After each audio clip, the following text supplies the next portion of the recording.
కూర్చున్నాం.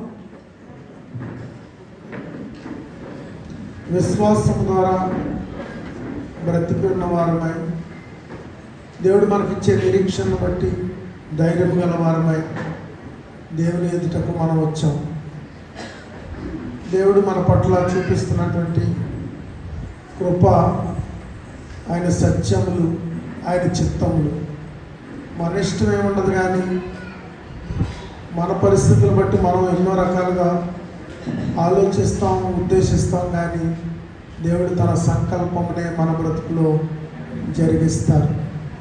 ఆయన జరిగించేదాన్ని కానీ, ఆయన నెరవేర్చేదానికి కానీ అడ్డు చెప్పే అధికారం ఏ మనిషికి లేదు అనే సత్యాన్ని మనం తెలుసుకుంటున్నాం.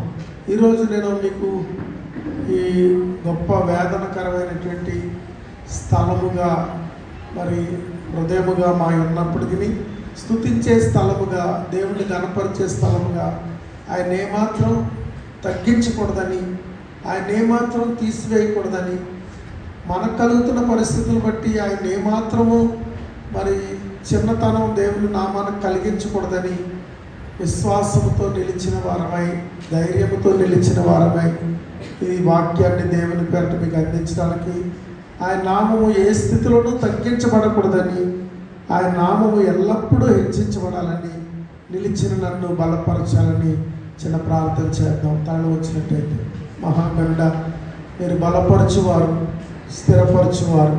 మీరు ఇచ్చే బలము చేత మేము బలం పొందుతాం. నీ వలన బలముందు నరులు ధన్యులు. ఆ బలము చేతే మమ్మల్ని బలపరచుకు నిలబెట్టారు. మీరు ఇచ్చిన బలము చేత మీ వాక్య సత్యములను, మీ వాక్యము మాకు కలగచేసే ఆదరణను, మీ వాక్యము ద్వారా మేము బలపరచబడినట్లను మీరు మాతో ఉండి మమ్మల్ని దీవించి, మాతో మాట్లాడి, మమ్మల్ని ఆదరించి, బలపరిచి, నాయన లోతైన విశ్వాసమునకు మేము నడిచినట్లు, విశ్వాసమనే నియమముల నుంచి ఎట్టి స్థితిలోనైనా మేము తొలగిపోకుండా ఉండినట్లను మీరు మమ్మల్ని బలపరచు వారని నమ్మచ్చు. ఈ మాటలు నేను మాట్లాడుచున్నాను, ఇక్కడ నిలిచి ఉన్నాను. నీవే నన్ను ఎత్తుపట్టుకుని వాడుకొని కృపనిమ్మని యేసు నామములో ప్రార్థిస్తున్నాం తండ్రి, ఆమేన్. పిల్లరా, ఈరోజు నేను మీకు చెప్పబోయే వాక్యం యొక్క ముఖ్య పాఠము, ముఖ్యంగా దాని యొక్క హెడ్డింగ్ ఏంటంటే, వారు శ్రమలో తొట్టిల్లిన వారు కాదు. మీరందరూ చెప్పండి, వారు శ్రమలలో తొట్టిల్లిన వారు కాదు. ఈ లోకపు శ్రమలు ఎన్నో మనకు వస్తాయి. అవి ఒక్కొక్కసారి మనల్ని కృంగదీస్తాయి, ఒక్కొక్కసారి మనల్ని నేలను అంటుకుపోయేలాగా పడద్రోస్తాయి. కానీ తొట్టిల్లిన వారుగా మనం ఉండము అని రుజువు చేయడానికే నేను ఇక్కడ నిలబడ్డాను. ఏమాత్రం ధైర్యం ఉండి కాదు, ఏమాత్రం సాహసం ఉండి కాదు నేను ఇక్కడ నిలబడింది. ఎందుకంటే మనం తొట్టిల్లిన వారము కాము, ఏ స్థితిలోనైనా దేవుణ్ణి మహిమపరిచే వారము అని చెప్పడానికి నేను ఇక్కడ మీ ఎదుటికి వచ్చాను. కనుక వారు శ్రమలో తొట్టిల్లిన వారు కారు. యెషయా గ్రంథం 5వ అధ్యాయం 27వ వచనం చదవండి. యెషయా గ్రంథము 5వ అధ్యాయము 27వ వచనం. బాగా చదువుతుంది. వారిలో అలసిన వాడైనను తొట్టిల్లు వాడైనను లేడు. వారిలో ఎవడును నిద్రపోడు, కునుకడు. వారి నడుకట్టు విడిపోదు, వారి పాదరక్షల వారు తెగిపోదు. ఈ మాట ప్రవక్త తెలియచేస్తా ఉన్నాడు. దేవుని యందు బలపరచబడిన వారు, దేవుని యందు నిలిచిన వారు ఎలా ఉంటారంటే శ్రమలలో తొట్టిల్లరు. తొట్టిల్ల పడిపోయినప్పుడు మనం ఖచ్చితంగా పడిపోతాం. నడుస్తున్నప్పుడు కాలు కింద ఏ రాడన్నా పడింది అనుకోండి, తొట్టిల్ల పడతాం. నడిచేటప్పుడు చీకట్లో తొట్టిల్ల పడతాం. నడిచేటప్పుడు ఎత్తు పల్లాల్లో మన కాలు పడింది అనుకోండి, తొట్టిల్ల పడి పడిపోతాం. మన మన మానసిక స్థితికి, మన బ్రతుకు జీవన స్థితికి శ్రమలు మనల్ని తొట్టిల్ల చేస్తాయి. ఈ శ్రమలు అనేవి మన బ్రతుకుల్లో వచ్చినప్పుడు మనం తొట్టిల్లిపోతాం. ఎంతమందికి చెప్పే సాహసం ఉన్నప్పటికీ, ఎంత ధైర్యవంతులమైనప్పటికీ మనం తొట్టిల్ల పడిపోతాం. అటువంటి శ్రమలు అపవాది మనకు కలిగించి మన ఆత్మీయ జీవితాన్ని, మన బలమైన పునాదిని కదిలించి మన బ్రతుకులను తొట్టిల్ల చేస్తాడు. కానీ ప్రవక్త అంటాడు, వారిలో ఎవడను తొట్టిల్లడు, వారిలో ఎవడను తొట్టిల్లడు. మరి చూడండి అంటాడు, అలసిన వాడైనను తొట్టిల్లడు. అలసిపోతే తొట్టిల్లిపోతాం. శ్రమల చేత, బాధల చేత, సమస్యల చేత అలిసిపోయినప్పుడు తొట్టిల్లిపోతాం కదా. రెండు చేతులు పట్టుకుని నడిపించే స్థితి మనకు వస్తుంది. అప్పుడు అడుగు తీసి అడుగేయలేము. ఇద్దరు ఈ చేతి కింద ఉండి ఆదరిస్తూ అడుగులు తీసి అడుగేసేలాగా నడిపిస్తారు. అడుగు తీసి అడుగేయలేము, తొట్టిల్లిపోతాం. అడుగు కింద ఏం పడుతుందో కూడా మనకు తెలీదు. మన అడుగుల్లో ఏం పడుతుందో తెలీదు. అడుగులు తడబడిపోతాయి, తొట్టిల్లిపోతాం. అలసిపోయినప్పుడు, శ్రమల చేత అలసిపోయినప్పుడు, దుఃఖముల చేత అలసిపోయినప్పుడు, కష్టముల చేత అలసిపోయినప్పుడు తొట్టిల్లిపోతాం. కానీ ప్రవక్త దేవుని ఆత్మతో చెప్తున్న మాట ఏంటంటే, వారిలో అలసిన వాడైనను తొట్టిల్లడు. తొట్టిల్లవాడెవడో ఉండడు. దేవుని ఆత్మ మనల్ని ఆవరించినప్పుడు మనం తొట్టిల్లం. ఎలాంటి స్థితినైనా ఎదుర్కోగలుగుతాం, ఎలాంటి పరిస్థితినైనా తట్టుకోగలుగుతాం. దేనినైనా మనం దేవునికి అప్పగించుకుంటాం. కనుక మొదటి మాట, వాడిలో అలసిన వాడు తొట్టిల్లవాడు లేడు అన్నాడు. రెండో మాట, ఎవడను నిద్రపోడు కునుకడు అన్నాడు. మూడో మాట, వారి నడికట్టు విడిపోదు అన్నాడు. నడికట్టుని గురించి ఎఫెసీ పత్రికలో చెప్తాడు. ఆ ఎఫెసీ పత్రికలో అంటాడు, సత్యం అనే దట్టి నడుమునకు కట్టుకొని అంటాడు. సత్యం అనే దట్టి నడుమునకు కట్టుకొని, మనం నమ్మిన సత్యము నరకం ఉందని, మోక్షం ఉందని, జీవం ఉందని, పరలోకములో దేవుని చేత, దూతల చేత దేవుడు ఆరాధించబడచ్చు, నిత్య నివాసి అయి ఉన్నాడని, ఇక్కడ జీవించేవారు తాత్కాలికమని, మరణించిన వారు క్రీస్తు యేసునందు విశ్వాసము గలవారైతే ఆయనతో యుగయుగాలు ఉంటారనే సత్యం ఉందే, అది మన నడుములకు దట్టి,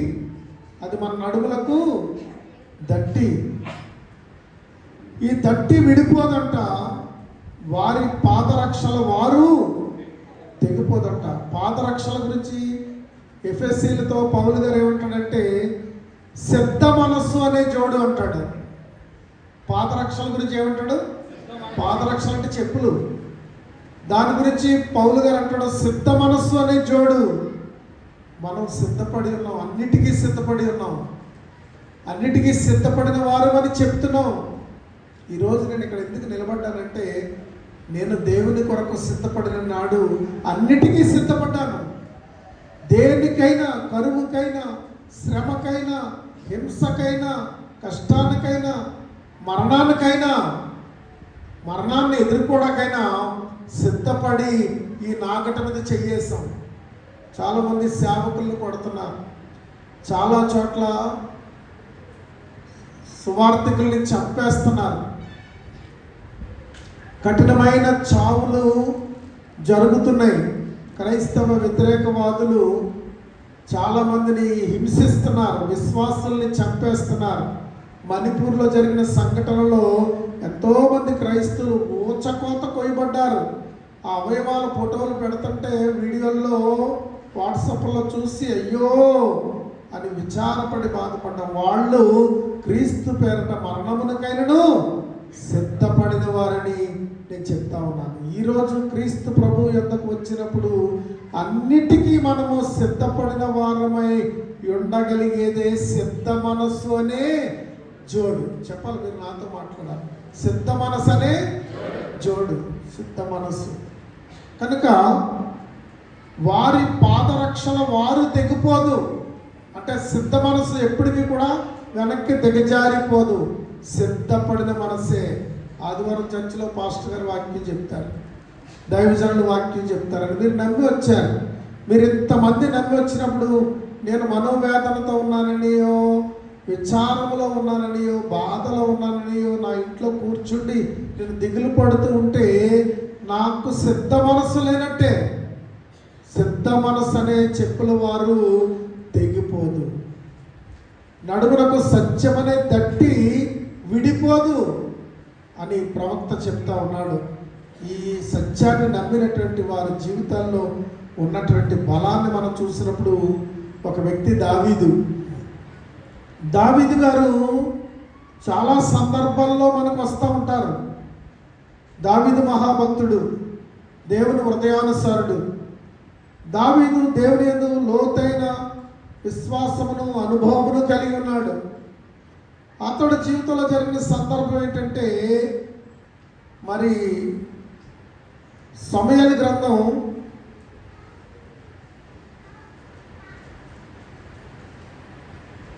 12వ అధ్యాయం, మొదటి సమూయేలు, 2వ సమూయేలు చూడండి, రాసుకోండి. 2వ సమూయేలు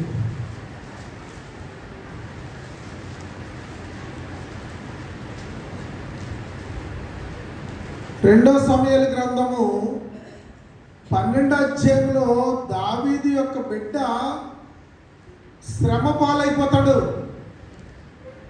దావీదు మహారాజు యొక్క బిడ్డ శ్రమ పాలైపోతాడు. ఆ శ్రమలో దావీదు ఏం చేస్తాడంటే, దేవునికి ప్రార్థన చేద్దామని నేల మీద పడి ప్రార్థన మొదలు పెడతాడు. మన మంగళవారం రాత్రి మనం నేల మీద పడి ప్రార్థన చేసాం. మనందరం పేతురు గారు లాంటి వాళ్ళు సాగిలు పడి ప్రార్థన చేశారు. మన ఆశ, మన తపన, దేవుడు మనకు శరీరాన్ని ఇచ్చాడు, అది చాలా విలువైందిగా అమర్చాడు. 9 మాసాల తల్లి గర్భం నుండి అమరిక చేశాడు, వాటిలో జీవాన్ని ఉంచాడు. ఒక్కొక్క అవయవంలో జీవాన్ని నింపాడు. అవి ఎంత ప్రణాళిక ఆలోచిస్తే మహాద్భుతం అది. అలాంటి దానిని ఎవరు పాడు చేయకూడదని బైబిల్ చెప్పింది. మనం ఒంటి మీద ఉన్న వస్త్రాన్ని కాల్చేసుకుని ఒళ్ళు కప్పబడాలంటాం న్యాయం కాదు. మన ఆలోచన, మన తలంపులు సరైనవిగా లేనప్పుడు కలిగే శ్రమ మనదే బాధ్యత. కానీ మేమందరము బిడ్డ కొరకు అంగలార్చి ప్రార్థించాము. ఇక్కడ దావీదు తన బిడ్డ కొరకు నేల మీద పడి ప్రార్థిస్తున్నాడు. మేమైతే 9 గంటల నుంచి 11 గంటల దాకా ప్రార్థించాం. కానీ దావీదు అయితే 7 దినములు ప్రార్థించాడు. ఎన్ని దినాలండి? 7 దినాలు నేలను పడ్డాడు. విశేషం ఏంటంటే, ఇతను లేచే టైంకి భోజనం చేయమనడానికి ఎవరికి ధైర్యం లేదు. అంటే 7 దినాలు ఇతను భోజనం మానేశాడు, స్నానం మానేశాడు. ఈ దావీదు మహారాజు భోజనం మానేశాడు, స్నానం మానేశాడు. ఉపవాసంతో ఉండి ప్రార్థిస్తున్నాడు, అంగలార్చి ప్రార్థిస్తున్నాడు. దేని కొరకంటే తన బిడ్డ బ్రతకాలని. బిడ్డే ఆ బాంధవ్యం సామాన్యమైంది కాదు. దాని అనుభవం ఎవరికన్నా వస్తేనే అర్థమవుతుంది, అది అనుభవిస్తేనే తెలుస్తుంది.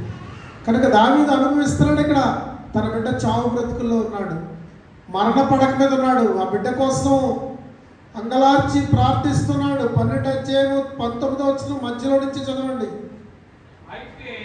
అయితే దావీదు సేవకులు గుసగుసలాడుట చూచి బిడ్డ చనిపోయినని గ్రహించి, బిడ్డ చనిపోయినా అని దావీదు వెళ్ళి తన సేవకులను అడగగా వారు చనిపోయినని కబురు తెలిసిపోయింది. బిడ్డ చనిపోయినా ఇతను దేనికి ప్రార్థిస్తున్నాడు? బ్రతకాలని ప్రార్థిస్తున్నాడు. కానీ బిడ్డ ఏమైపోయింది? చనిపోయింది. బిడ్డ చనిపోయింది. బ్రతకాలని ప్రార్థిస్తా ఉన్నాడు, ఉపవాసముతో ప్రార్థిస్తున్నాడు, అంగలార్చి ప్రార్థిస్తున్నాడు, నేలను పడి ప్రార్థిస్తున్నాడు, యెహోవా దేవుని సన్నిధిలో బ్రతిమాలుకుంటున్నాడు, అంగలారుస్తున్నాడు, కన్నీళ్లు కారుస్తున్నాడు. కానీ సేవకులు 7వ రోజు గుసగుసలాడుకుంటున్నారు. దావీదు సేవకులు గుసగుసలాడుకుంటుంటే దావీదు అన్నాడు, ఏంటి మీరు గుసగుసలాడుకుంటున్నారు? ఎందుకు గుసగుసలాడుకుంటున్నారంటే తెలుసా? బిడ్డ బ్రతికుండగా, జబ్బుతో ఉండగా ఇతడు నేలను పడి ఉపవాసం ఉండి అన్నవస్త్రాలు మానేసి కన్నీరు కార్చి ప్రార్థన చేశాడు, బిడ్డ జబ్బుతో ఉండగా. ఇప్పుడు బిడ్డ చనిపోయిందని తెలిస్తే ఇతను ఏమైపోతాడు? మహారాజు చనిపోతాడేమో, మహారాజు గుండె బ్రద్దలైపోయి కూలిపోతాడేమో, కుప్ప కూలిపోతాడేమో అని గుసగుసలు ఆడుకుంటున్నారు. వారి నడికట్టు విడిపోదు, వారి యొక్క పాదరక్షల వారు తెగిపోదు. వారిలో అలసిన వారైనను తొట్టెళ్ళ వాడైనను ఉండడు. శ్రమ కలుగుతుంది. ఈ ఘోరమైన శ్రమలో దావీదు 7 దినాలు అంగలార్చి ప్రార్థించాడు.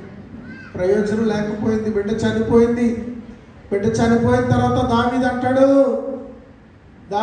బిడ్డ చనిపోయినా. తర్వాత చదవండి. అప్పుడు దావీదు నేల నుండి లేచి స్నానము చేసి తైలము పూసుకొని వేరే వస్త్రములు ధరించి యెహోవా మందిరములో ప్రవేశించి మ్రొక్కి తన ఇంటికి తిరిగి వచ్చి భోజనము తెమ్మనగా వారు వడ్డించిరి. ఏం జరిగింది అని అంటే, ఆశ్చర్యం ఏంటంటే, శ్రమలోనైనను విశ్వాసము గలవారు, దేవుని మీద ఆధారపడిన వారు, దేవుని యొక్క ఉద్దేశములను సంకల్పములను ఎరిగిన వారు తొట్టిల్లపడరు. అందుకే నేను నిలబడి ఈరోజు మీ ముందు ధైర్యంగా ఉన్నానంటే దేవుని వాక్యమును బట్టి నేను చాలా ప్రార్థన చేశాను. నేను ఏమన్నా తొట్టిల్ల పడితే ఒక్క నిమిషం నిలబడలేను. నేను వాక్యం నుండి పక్కకి వెళ్ళానా నా వల్ల కాదు, మీరు నన్ను కాయలేరు అని నేను ప్రార్థన చేసుకుంటూ దేవుణ్ణి ఏమడుగుతున్నానంటే, వాక్యం అయ్యే వరకు పూర్తిగా ఈరోజు నా వర్తమానం కొరకు నేను మాట్లాడతానో లేదో అని ఇంచుమించు 2000 మంది 3000 మంది యూట్యూబ్లో ఎదురు చూస్తూ ఉంటారు. ఏం మాట్లాడతాడో, ఏ రీతిగా ఉంటాడో. మనమందరము బలపరచబడినట్లు, మనమందరము ధైర్యపరచబడినట్లు శ్రమలో వారు తొట్టిల్లరు, ఈ లోకములో వారు తొట్టిల్లుతారు. ఈ లోకములో ఉన్న ప్రజలు తొట్టిల్లిపోతారు, భయకంపితులైపోతారు, ఆందోళన పడిపోతారు. ఎందుకంటే శీలలో ఒక యవనస్తుడు కుర్రోడు, MBA చదువుకున్న కుర్రోడు చనిపోయాడు. శీలలో అబ్బాయి చనిపోయిన తర్వాత తన తల్లి బెంగెట్టుకుని సంవత్సరం తిరిగేసరికి చనిపోయింది. ఒకరు చనిపోతే వాళ్ళ కొరకు మరొకరు చనిపోతారు. ఈ లోకంలో విశ్వాసము లేనప్పుడు, దేవుని యొక్క ప్రణాళికను గ్రహించలేనప్పుడు ఒకరు చనిపోతే వారి కొరకు ఇంకొకరు చనిపోతారు. చాలా వార్తలు మనం విన్నాం. భర్త చచ్చిపోతే భార్య 2-3 నెలలకు చనిపోయిందని, భార్య చనిపోతే అదే నెల తిరగకుండా భర్త చనిపోడని. ఇలాగా చాలా సంఘటనలు మన లోకంలో విన్నాం. కానీ పిల్లరా, అది కాదు ఇక్కడ మాట్లాడుకునేది. ఇక్కడ మనం మాట్లాడేది ఏంటంటే, శ్రమలో వారు తొట్టిల్లరు, వారి చెప్పులు వారు తెగిపోదు, వారిలో అలసిన వారు కూడా తొట్టిల్లరు. దావీదు తన బిడ్డ రోగ పడక మీద ఉన్నప్పుడు ఉపవాసముల చేత ప్రార్థన చేసిన దావీదు ఇప్పుడు తను ఏం చేస్తున్నాడంటే, లేచి భోజనం చేయడం లేదండి, మీరు కరెక్ట్గా ఏనండి, భోజనం చేయడం లేదు. లేచి ఏం చేస్తున్నాడు? యెహోవా మందిరానికి వెళ్ళాడు. నీ చిత్తమే నీ చెప్పడానికి, నీ చిత్తం ఏమైందో అని ఆయన దేవునికి అప్పగించుకోవడానికి లేచి ఎక్కడికి వెళ్ళాడు? స్నానము చేసి యెహోవా మందిరానికి వెళ్ళాడు. యెహోవా మందిరానికి వెళ్ళి ఏమర్పించాడు? మొక్కుబడులను అర్పించాడు. అంటే నా బిడ్డ చనిపోకుండా ఉంటే నేను ఈ మొక్కుబడులు ఇస్తాను, ఆ మొక్కుబడులు ఇస్తానని చెప్పాడేమో. నా బిడ్డ బ్రతికితే నేను ఇలా చేస్తాను, అలా చేస్తాను అన్నాడేమో. నా బిడ్డ బ్రతికితే నేను ఇంత కాదు అంత కాదని చెప్పాడేమో. ఇప్పుడు బిడ్డ చనిపోయినా తన పలికిన మాటలను ఎక్కడ నెరవేరుస్తున్నాడు? వెళ్ళి యెహోవా మందిరములు నెరవేరుస్తున్నాడు. మనమైతే ఏమన్నా మొక్కుబడులు చేసాం అనుకోండి, అవి జరగకపోతే వాటిని వదిలేస్తాం. దావీదు అలా చేయలేదు, వెళ్ళి వాటిని దేవునికి అర్పించాడు. అర్పించి తిరిగి వచ్చాడు, దేవుని మందిరంలో నుంచి తిరిగి వచ్చాడు. తిరిగి వచ్చి ఏం చేస్తున్నాడు? భోజనము చేస్తున్నాడు. ఇప్పుడు సేవకులకు డౌట్ వచ్చింది. సేవకులు ఏమన్నారో చదవండి అక్కడ. అతని సేవకులు బిడ్డ జీవముతో ఉండగా ఉపవాసం ఉండి దాని కొరకు ఏడ్చుచుంటివి కానీ కట్టిన ఉడిపించు. అది మరణమైనప్పుడు లేచి భోజనము చేసితివి. నువ్వు ఇలా చేసావేంటని సేవకులు ఎవరిని అడుగుతున్నారు? ఎందుకంటే వాళ్ళకి నివ్వెరపోయారు, ఆశ్చర్యపోయారు, వాళ్ళకి అర్థం కాలేదు. ప్రియులారా, ఈరోజు ఈ వారం నేను నిలబడి ఇక్కడ వాక్యం చెప్పడం చాలా మందికి అర్థం కాదు. బయట నుంచి వినే వాళ్ళకి అర్థం కాదు. విశ్వాసులు కాకుండా యూట్యూబ్లో అనేకులు చూస్తే వారికి అర్థం కాదు.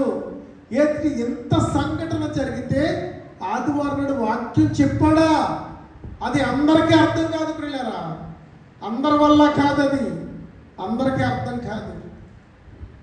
తెలుసా, సేవకులకు అర్థం కాలేదు. వాళ్ళ సేవకులే దావీదుతో ఉండేవాళ్లే, దావీదు ఇంట్లో బ్రతికేవాళ్లే. కానీ దావీదు దేని యందు నిలిచి ఉన్నాడో ఆ సేవకులకు అర్థము కాలేదు.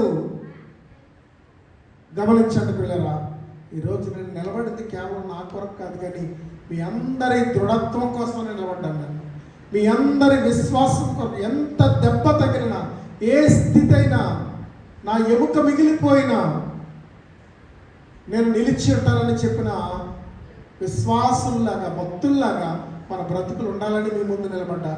కనుక సేవకుల అనుమానంతో ఇదేంటి బిడ్డ బ్రతుకున్నప్పుడు నువ్వు ఉపవాసంతో నేలను పడి ఏడ్చి ప్రార్థించావు, ఇప్పుడైతే లేచి భోజనం చేస్తున్నావు, నీ పద్ధతి ఏంటని అడిగారు. నీ పద్ధతి ఏంటని అడిగారు. ఈ లోకస్తులు కూడా మనల్ని అలాగే అడుగుతారు. ఈవేళ నిన్న ఇంచుమించు ఒక 150-200 మంది వచ్చారు పరామర్శించడానికి. ఈవేళ ఎవరూ రాలేదు. కానీ చాలామందికి ఒక సంగతి గ్రహింపయ్యింది అని అనుకుంటున్నాను నేను. ఏంటంటే జాను గారు కింద ఉండరు, ఖచ్చితంగా ఆయన పైన ఉంటాడు, ఆరాధన జరిగిస్తాడు, నిలుస్తాడు. మన సాక్ష్య జీవితం అలాంటిదై ఉండాలి. అలాంటి వారంగానే మనం దేవునిలో నిలిచి ఉండాలి. వారు శ్రమలో కూడా తొట్టిల్లరు. సేవకులకు అర్థం కాలేదు. ఇప్పుడు దావీదు చెప్తున్నాడు, ఏమని చెప్తున్నాడో చూడండి. అతడు బిడ్డ ప్రాణముతో ఉన్నప్పుడు దేవుడు నా యందు కనికరించి వానిని బ్రతికించనేమో అనుకొని నేను ఉపవాసం ఉండి ఏడ్చుచుంటిని. ఏడుస్తున్నాడంట ఉపవాసంతో ఉండి. బిడ్డ దేవుడు కనికరించి బ్రతికిస్తాడని ఏడుస్తున్నాడట. కానీ ఇప్పుడు చనిపోయాను కనుక నేను ఎందుకు ఉపవాసం ఉండవలను? నేను ఉపవాసం ఉంటే, ఒకవేళ ఏడుస్తూ ఉంటే చనిపోయిన బిడ్డను తిరిగి రప్పించగలనా? నేను వాని యొద్దకు పోవుదును గాని వాడు నా యొద్దకు మరలా రాడని వారితో చెప్పారు. ఏ నిరీక్షణ మనలో ఉండాలి. వెళ్ళేవారే కానీ అక్కడి నుంచి వచ్చేవాళ్ళు ఎవరు లేరు. మనమందరము వెళ్ళిపోయే వాళ్ళమే. ఒకరి వెంబడు ఒక్కరు వెళ్ళిపోయే బ్రతుకులు మనం. కనుక తొట్టెల్లని విశ్వాసము, తొట్టెల్లని స్థిరత్వము దావీదులో మనం చూస్తున్నాం. ఈ దావీదు ఏమయ్యాడు? తర్వాత తన బిడ్డను పోగొట్టుకున్నాడు.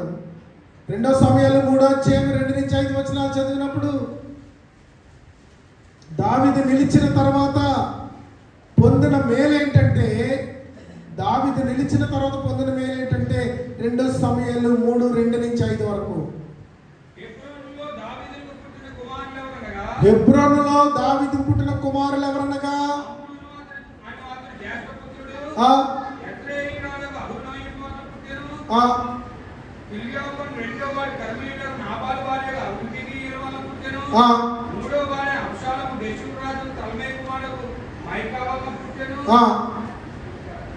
ఆరుగురు పుడతారు అక్కడ.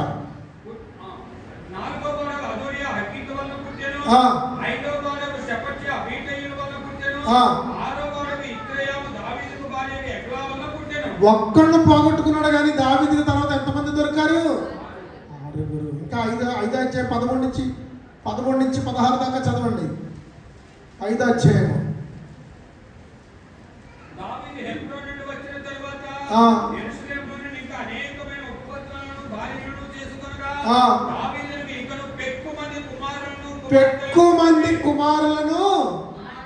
పెక్కు మంది.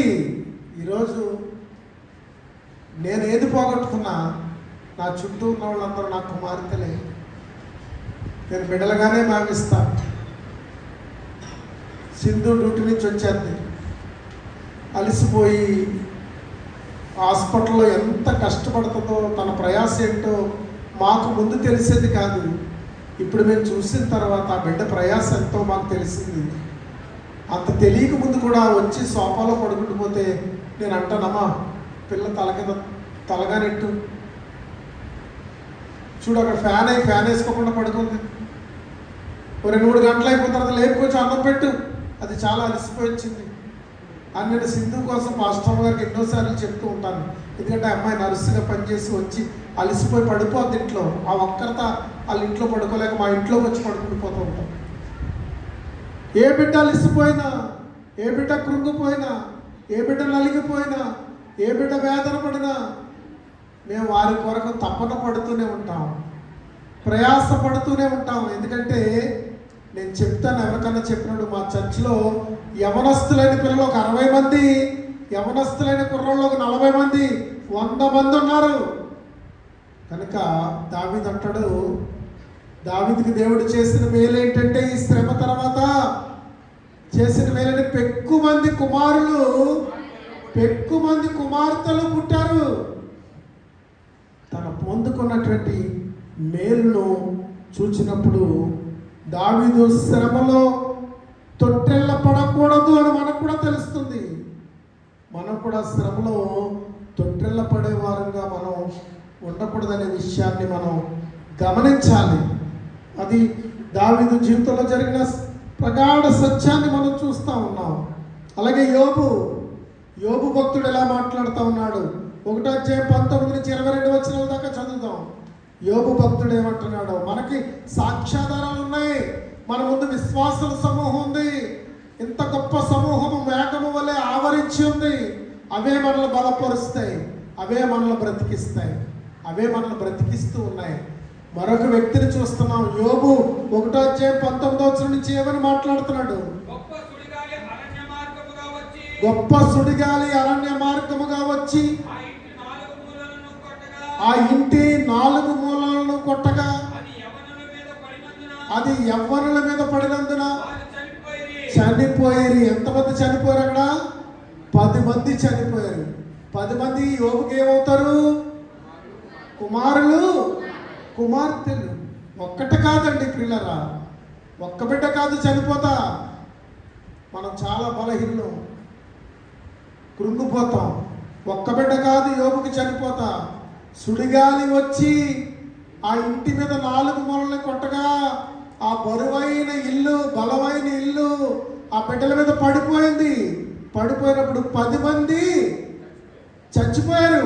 10 మంది చచ్చిపోయారు. ఇంతటి మహాశ్రమ యోబుకు కలిగింది. శ్రమలో వారు తొట్టిల్లిన వారు కారు. ఈరోజు మన లెసన్ మన పాఠం పేరేంటంటే, హెడ్డింగ్ ఏంటంటే, శ్రమలో వారు తొట్టిల్లిన వారు కారు. తొట్టిల్లిపోయేవారు కాదు. మనము అలసిన వేళ తొట్టిల్లిపోయే వాళ్ళం కాదు. శ్రమ కలిగిన వేళ తొట్టిల్లిపోయే వాళ్ళం కాదు. వేదన కలిగిన వేళ తొట్టిల్లిపోయే వాళ్ళం కాదు అని బైబిల్ చెప్తా ఉంది. యోబుని బట్టి యోబు ఏమన్నాడో చూద్దాం. ఇంకా చదవండి. అప్పుడు యోబు లేచి తన పై వస్త్రమును చింపుకొని తల వెంట్రుకలు కొరిగించుకొని, కొన్ని జరిగాయి, మానవులుగా కొన్ని జరుగుతాయి, మానవులుగా కొన్ని జరుగుతాయి. మనం కృంగిపోతాం. మనల్ని పట్టుకునే వాళ్ళు కూడా మనల్ని పట్టుకోలేనంత కృంగిపోతాం. అడుగు తీసి అడుగేయలేనంత కృంగిపోతాం.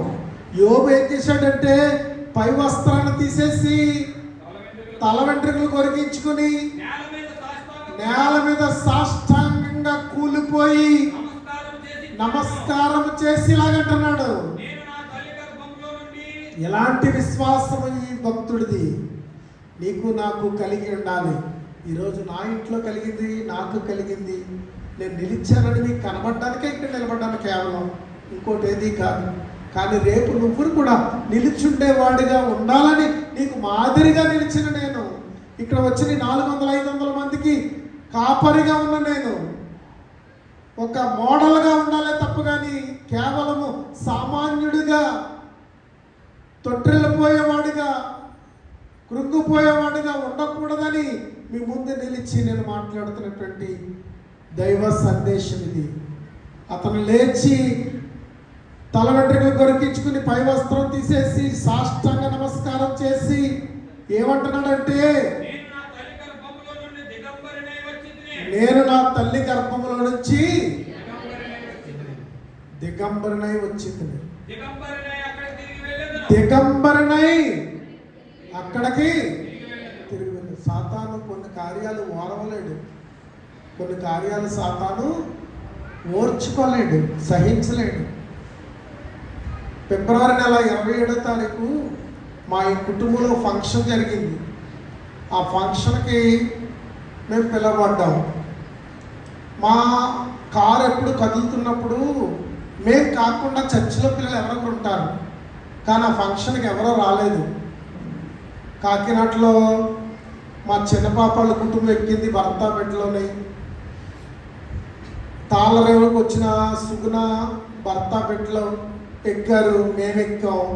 కేవలం ఆ రోజు కారులో ఎలా ఉన్నామంటే, తల్లి గర్భం నుంచి వచ్చిన ఒంటరినైన నేను, నాకు దేవుడిచ్చిన కలిమి ఉన్నాం, మేమే ఉన్నాం. ఇప్పుడు పదే అనేది కారులో, ఏమండి ఇలాగ ఇంకోసారి ఎక్కడికన్నా వెళ్ళాలండి, ఇలాగ వెళ్ళాలండి, మనం ఈవేళ మనమే ఉన్నాం, నా బిడ్డలో నేను ఉన్నాను అని ముమ్మారన్నది. ఆ కారులో వెళ్ళాం. ఆ ఫంక్షన్లో అంతా సంతోషించాం, బంధువులతో అందరితో కలుసుకొని కుటుంబ సమేతంగా కనబడ్డాం. తిరిగి వచ్చేటప్పుడు ఇంటికి వచ్చేయకుండా 3 గంటలకి ఇంటికి వచ్చేస్తాం. మేము రాకుండా అక్కడ పార్కులో ఆగిపోయాం. ఆ పార్కులో అందరూ పిల్లలు ఆడుకుంటుంటే, ఈ పిల్లలందరూ ఆడుకుంటుంటే మేము కూర్చున్నాం. నేనేమో వాకింగ్ చేశాను, ఈవిడేమో ఆ చింతలతో కూర్చున్నాం, గడిపాం. ఆ చింతల్లో ఎదురుగుండా బట్టల షాప్ కనబడుతుంటే నాకు ఏ బట్టలు కావాలంటే అలా రోడ్డు దాటించి 10,000 రూపాయల బట్టలు కొన్నాను నేను. అక్కడ అది జరిగిన తర్వాత మేమందరం కలిసి మెయిన్ రోడ్డుకి వచ్చాం. మెయిన్ రోడ్లో కూడా సుగుణ కొన్ని రకరకాల అవసరమైన వస్తువులు బట్టలు కొనుక్కుంది. చింతలు కూడా చాలా అవసరమైన రకరకాల వస్తువులు కొనుక్కుంది. అవి ఇవి ఏరేసుకుంటుంటే, ఎందుకే అవన్నీ ఏరతావు అని ఆ లక్కన్న అమ్మ దాన్ని ఏరుకొని దానికి మనసుకు నచ్చినట్టు అని నేనన్నాను. అన్నీ ఏరుకుంది. అక్కడ కూడా 10,000 ఖర్చు అయ్యింది. నాన్నగారి వేళ మీరు ఇంచుమించు లేదంటే 30,000 దాకా తెచ్చారు, 30,000 ఖర్చు పెట్టేశారంటే 27,000 ఖర్చు అయిపోయిందమ్మా అన్న. అలా ఖర్చు పెట్టేసుకున్నాం. అన్నీ వాళ్ళకి కావాల్సిన ఇచ్చిన తర్వాత అందరం కలిపి బేమాస్ హోటల్కి వెళ్ళాం. ఏం జరిగిందో తెలుసా? బేమాస్ హోటల్లో మేము 4, ముందు మేము 2, మా ఇద్దరికి పుట్టిన 2.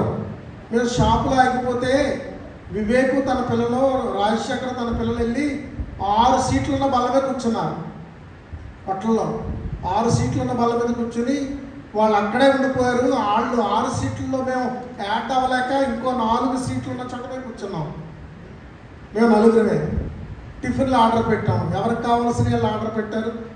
భోజనాలు చేద్దామంటే భోజనాలు వద్దు, 3 గంటలకే తిన్నాం కదా భోజనాలు, టిఫిన్లు చేద్దామన్నారు. అందరూ టిఫిన్లు చేశారు.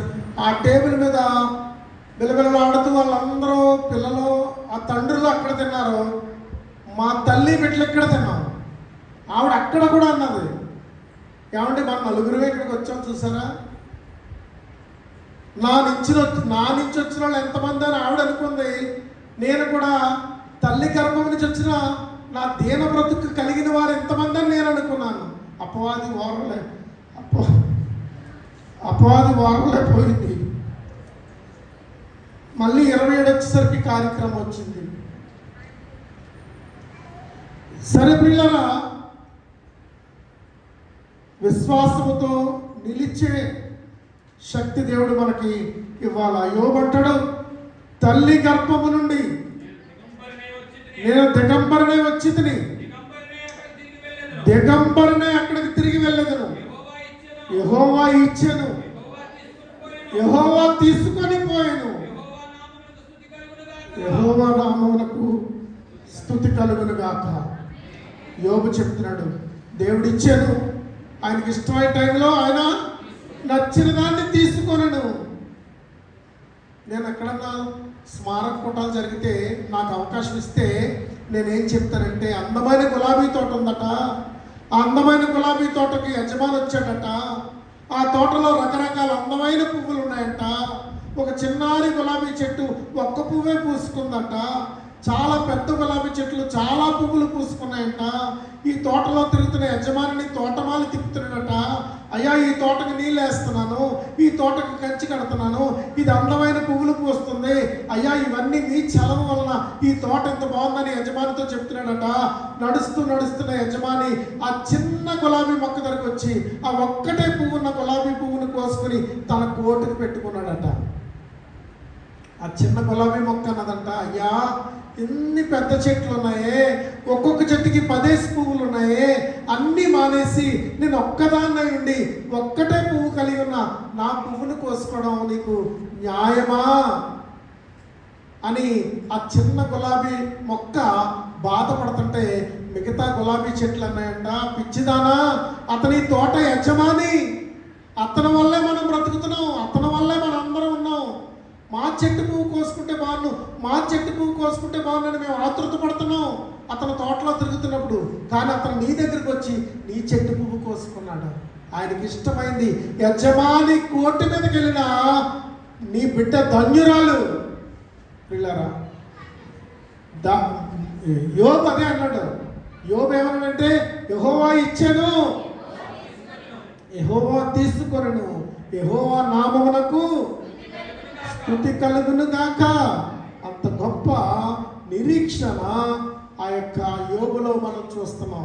10 మంది బిడ్డలు చనిపోతే, 10 మంది కుప్పకూలిపోతే, 10 శవాలు తెచ్చి బయట పడుకోబెడితే, ఆ శవాలను చూస్తూ, ఆ బిడ్డలను చూస్తూ, 10 మందిని చూస్తూ, యెహోవా ఇచ్చెను, యెహోవా తీసుకొనెను, యెహోవా నామమునకే మహిమ కలుగును గాక.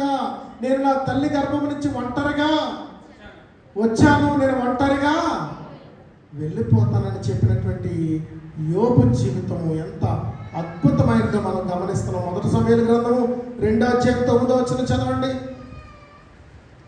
యోబు తొట్టిల్లిన వాడిగా లేడు. దేవుని వాక్యంలో అక్కడ అన్న అంటుంది, 1 సమూయేలు గ్రంథం 2:9, తన భక్తుల పాదములు తొట్టిల్లకుండా ఆయన వారిని కాపాడును. తన భక్తులుగా మనం ఉన్నామా? తొట్టిల్ల పాట అందరికి వస్తుంది, కానీ మన పాదములు కాపాడబడతాయి. తొట్టిల్లకుండా నా విశ్వాసము, నా ఆత్మీయత. నాకు చాలామంది స్నేహితులు ఉన్నారు, తాళరులో చాలామంది ఆప్తులు ఉన్నారు. నా పరిచయం ఈ 30 ఏళ్లలో మునుపున్న 20 ఏళ్ళ కంటే ఇప్పుడున్న 30 ఏళ్లలో పరిచయం వారు 100,000 మంది ఉన్నారు. వాళ్ళందరూ వికట జీవిగా పడిన నా బిడ్డను చూడడానికి వచ్చి ప్రవాహంలాగా ఆ కార్యక్రమాన్ని జరిపించారు. అందరూ కన్నీరు పెట్టుకుని వేదనతో అందరూ కూడా నిలిచి అక్కడ ఉన్నారు. వాళ్ళందరూ అనుకుంటారు, చాలామంది ముందు కూడా అన్నారు హాస్పిటల్లో ఉన్నప్పుడు, మీ దేవుడు మీ బిడ్డని బ్రతికిస్తాడని.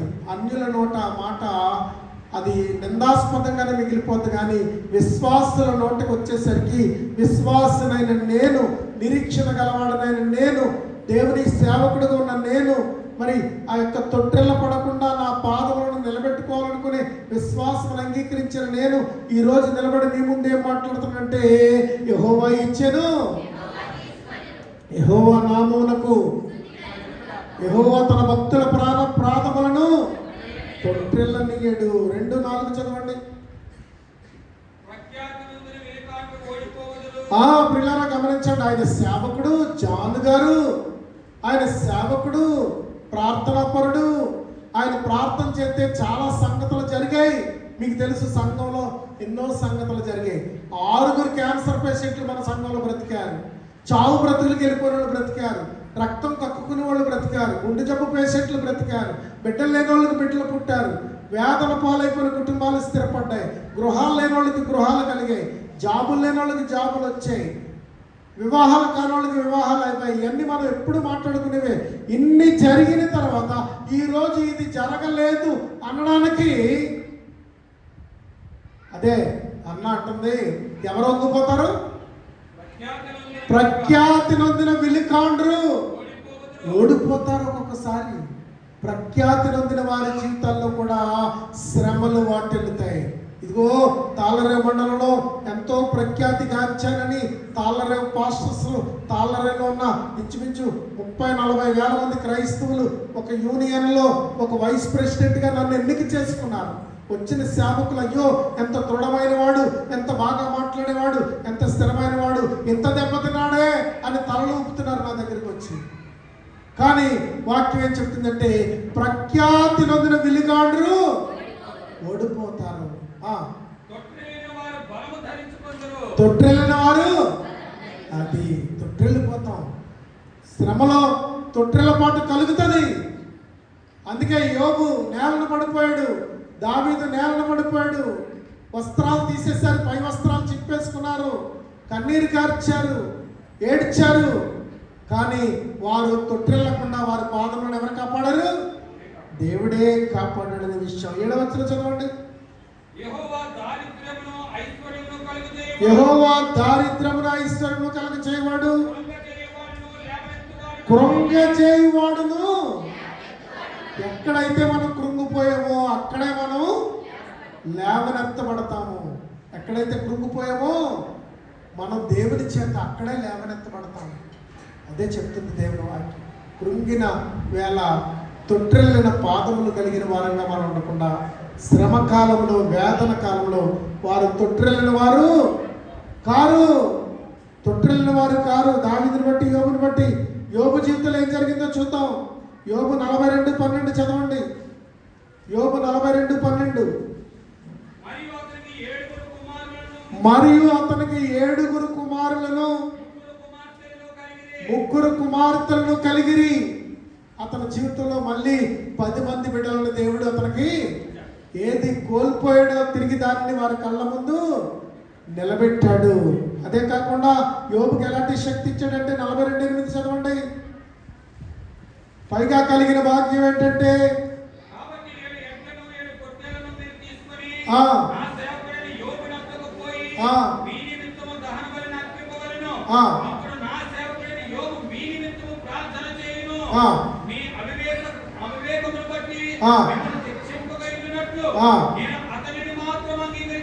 అంటే ఎంతమంది అయితే చూడండి చూడండి చూడండి గమనించండి, ఎంతమంది అయితే ఈ టైంలో నిందిస్తారో వారి దేవుడు ఏమైపోడని ఎంతమంది అయితే గాయపరుస్తారో, ఎంతమంది అయితే తలలూపుతారో, ఎంతమంది అయితే నిందిస్తారో, ఎంతమంది అయితే అవమానించారో, యోబుని ఎంతమంది అయితే కృంగదీశారో వారందరి నిమిత్తం దేవుడు ఏం చెప్తున్నాడంటే, ఈ యోబు ప్రార్థన చేస్తేనే మరలా వారి పాపములను క్షమిస్తాడు. ఈరోజు కృంగిపోయిన నన్ను ప్రార్థనా పరుడుగా ఇంకా ఉంచుతాడు దేవుడు.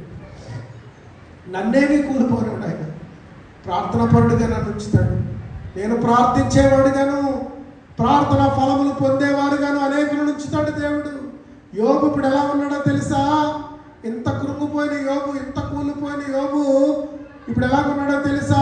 అనేకుల కొరకు పాప క్షమాపణ నిమిత్తము ప్రార్థన చేసేవాడిగా ఉన్నాడు. కనుక ప్రియులారా, తొట్టిల్లకుండా నిలిచిన వారు వీరు. శ్రమల్లో తొట్టిల్లకుండా నిలిచిన వారు వీరు. మన జీవితాల్లో కలుగుతున్న శ్రమల్లో మన సంసిద్ధమైనటువంటి నడుమునకున్న సత్యమనే తట్టి పాదములకు సిద్ధ మనస్సు అనే జోడు ఆ వారు తెగిపోకుండా మన దేవుని చేత తొట్టిల్లిపోతున్న మన పాదములను స్థిరపరచుకుని దేవునిలో బలము నొందిన వారిగా ఉంటాము. మన సంఘం ఉంటుంది. మన సంఘానికి కలిగిన నష్టము, తగిలిన గాయము ఎవరు మానపలేదైనా గాయము చేయవాడని నేనే, దాన్ని కట్టువాడని కూడా నేనే అని చెప్పిన దేవుడు మన గాయములు కట్టేవాడిగా ఉంటాడని ప్రభు పేట మీకు మనం చేస్తూ నేను ముగిస్తున్నాను. తల్ల వచ్చినట్టయితే ప్రార్థన బర్నబాస్ గారు ఇక్కడికి వచ్చి చేస్తారు.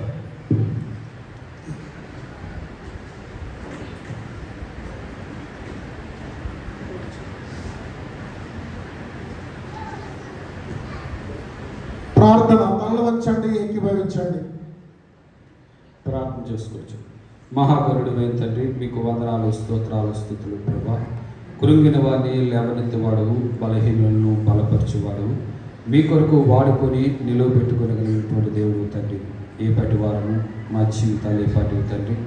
నేను నీటి మీద తేలియాడేటువంటి జీవితాలే అయినప్పటికీ ప్రభా, మమ్మల్ని మీ దృష్టిలో ప్రియమైన వారిగా ఎంచుకున్నందుకు వందనాలు చెల్లించుకుంటున్నాం. అలసిన మా బ్రతుకులను ప్రభా తొట్టిల్లకుండా మా పాదములు స్థిరపరిచి కాపాడే దేవుడు మీరు తండ్రి. దావీదు ద్వారా గొప్ప పాఠాలు మీరు మాకు నేర్పించారు ప్రభా. నేను బిడ్డ బ్రతికినంత కాలం బ్రతుకుతాడని ఎంతో ప్రార్థన చేశాడు. రాజయ్యండు కూడా ప్రభా ఉపవాసం ఉండి నాయన నేలను సాష్టాంగపడి వేడుకున్నాడు తండ్రి. గోజాడాడు, ఎంతో గొల్లు చేశాడు. కానీ ప్రభా నాయన అతను చనిపోయినప్పుడైతే తిరిగి లేచి తన మనసును దృఢపరచుకొని మీ మందిరానికి ఎక్కి వెళ్ళి బ్రొక్కి ప్రార్థన చేశాడు తండ్రి. ఎంత గొప్ప విశ్వాసం ప్రభా. అటువంటి విశ్వాసము మా జీవితాల్లో ఉండాలి. చిన్నపాటి శ్రమ కలిగితేనే, చిన్నపాటి కష్టం కలిగితేనే దేవుడు మాకు ఏం చేశాడు అని అడిగేటువంటి జీవితాలు ప్రభా మావి. కానీ నాయన దావీదు తన బిడ్డను కోల్పోయి కూడా మీ సన్నిధికి వచ్చి నమస్కారం చేసే బ్రొక్కారు ప్రభా. నాయన యోబు తన జీవితంలో అన్నీ కోల్పోయాడు. ఆస్తి పోయింది, ఆ అంతస్తులు పోయింది, అన్న నాయన పాడి పంటలన్నీ పోయాయి, పశువులు పోయాయి, తనకున్న సమస్తము పోయింది. కానీ ప్రభా చివరికి తన బిడ్డలు 10 మంది ఒక్కనాడే కూలిపోతే తీసి ముందు పడుకోబెట్టారు ప్రభా. నాయన ఏం చేయగలడు? నేను చూసి గుండెలు తరుక్కుపోయి జుట్టు పీక్కుని ప్రభా నాయన బట్టలు చింపుకొని మీ సన్నిధిలో సాష్టాంగపడ్డాడు తండ్రి. ప్రభా మా జీవితాల్లో ఏదున్నా మేము అది నేర్చుకోవాలి. మాకు కష్టం కలిగిన, బాధ కలిగిన, వేదన కలిగిన మీ సన్నిధిలో సాష్టాంగపడి ప్రార్థించే మనసు కావాలి ప్రభా మాకు. అప్పుడు మీ గొప్ప ఆదరణ మాకు నెమ్మది కలుగజేస్తుంది అంటున్నాడు నాయన. యెహోవా ఇచ్చును, యెహోవా తీసుకొను, యెహోవా నామమునికే స్తుతి కలుగునుగా. కానీ అవును ప్రభా మీ సన్నిధిలో ఎంతో విశ్వాసాలను దృఢపరచుకుని ప్రార్థిస్తే తండ్రి ఏ కష్టం వచ్చినా దేవా మీ నామమునికే మహిమ కలుగునుగా కానీ మేము చెప్పగలుగుతాం తండ్రి. అటు విశ్వాసాన్ని దినం అందరిలోనూ కలుగచేయండి తండ్రి. మమ్మల్ని లేవనెత్తేవాడమని, మా నడికట్టును దృఢపరిచేవాడమని, మా పాదముల వారు దిగిపోకుండా మా ప్రయాణం అంతట్లో మాకు సహాయం చేయి దేవుడు అని మిమ్మల్ని ఆశ్రయించి వేడుకుంటున్నాం. కృప చూపించండి, ధైర్యపరచండి. మా సేవకులను ప్రొవైడ్ రీతిగా మీరు నిలువబెట్టుకుని వాడుకున్నందుకు వందనాలు తండ్రి. వారి యొక్క జీవితాల్లో, వారి యొక్క హృదయాలకు తగిన గొప్ప గాయాన్ని మీరు కట్టండి తండ్రి. మీరు కనికరించే దేవుడు ప్రభా. ఇదిగో వాళ్ళలో శక్తి లేని దాన్ని అనేక కుమారులు గల తల్లిగా చేయదునని మీరు వాగ్దానం చేస్తారు తండ్రి. దావీదుకు ఒక్క కుమారుడే చనిపోయాడు కానీ ప్రభా అనేక మంది కుమారులు, ఎక్కువ మంది కుమార్తెలు మీరు ఇచ్చి ఆశీర్వదించారు తండ్రి. యోబు కుమారులు అందరూ చనిపోయారు కానీ తండ్రి తను ఏదైతే కోల్పోయాడో దాన్ని అంతటినీ నాయన మరలా తిరిగి పొందుకోగలిగాడు. అంతేకాదు ప్రభు కూలిపోయాడు, నువ్వు ఏదో తప్పు చేసావు, ఏదో పాపం చేసావు, ఏదో దేవునికి విరోధమైనవి ఏవో చేస్తావని చెప్పి అనేకులు మిమ్మల్ని యోబు మీద ప్రభా నేను దోషులు పలికారు కానీ తండ్రి మీరే సాక్ష్యం ఇస్తున్నారు. యోబు ప్రార్థన చేస్తేనే కానీ మీకు ఎవరికి క్షమాపణ కలగదు, మీరందరూ వెళ్ళి అతనితో ప్రార్థన చేయించుకోండి అని. అవును ప్రభా అటువంటి స్థితిని నాయన దినమున మా దైవజనులకు అనుగ్రహించినందుకు, ఆయన నిలువబెట్టినందుకు, అనేకులకు ప్రార్థించేటట్లు, అనేకుల కొరకు ప్రభా వాక్యాన్ని ఉపదేశించి ధైర్యపరచగలిగేటట్లు మీరు నిలువబెట్టినందుకు మీకు వందనాలు చెల్లిస్తున్నాం. ఇక్కడ బలపరచండి, ధైర్యపరచండి. ఇటు వాక్యం చేత మా సంఘం అంతా ఆదరించబడినట్లు, నేను ఈ యొక్క వాక్యం వింటున్న వారందరూ ప్రభా ఆదరించబడినట్లు నిలబడుటకు సహాయం చేయమని, కృప చూపించమని యేసు ప్రభువు నామమున అడిగి వేడుకుంటున్నాము తండ్రి. ఆమేన్.